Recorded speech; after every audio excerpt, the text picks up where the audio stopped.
Alors, on est devant l'Hôtel Dieu de Paris, qui est un hôpital qui est plus que menacé de fermeture, parce que les urgences ont fermé le 4 novembre, alors que tout est neuf, tout est rénové. Ça devait être, et c'était, le centre de référence du VIH, de la prise en charge très tôt, avant même que les gens soient contaminés, puisqu'on est à côté du Marais, dans un endroit et un quartier où on travaillait avec les associations de prévention VIH, et on avait plus de 500 patients par an qui venaient pour un traitement post-exposition, accident de capote qui arrivait, et du coup les patients étaient pris en charge, étaient revus en consultation pour éviter des contaminations. Et puis quand je dis centre de référence du VIH, c'est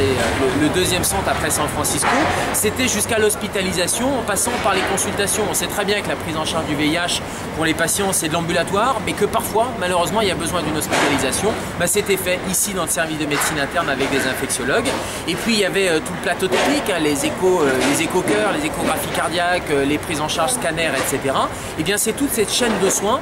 qui est en train d'être cassée dans un endroit qui est un endroit le plus accessible dans Paris. Quand on fait ce qu'on appelle un chronogramme, on regarde sur un diagramme les temps d'accès pour arriver à l'hôpital, arriver à l'Hôtel Dieu c'est extrêmement facile, extrêmement rapide pour des patients, et on a des patients qui venaient de toute l'île de France pour être suivis. Et cette cohérence-là, cette cohérence médicale autour du patient, cette prise en charge coordonnée, c'est ça qui est en train d'être cassé, parce que cet hôpital est en train d'être démantelé par petits bouts. On enlève les urgences, on enlève les lits d'hospitalisation, on ment à la population et en particulier aux patients atteints en disant non mais vous inquiétez pas, les consultations resteront, mais c'est faux.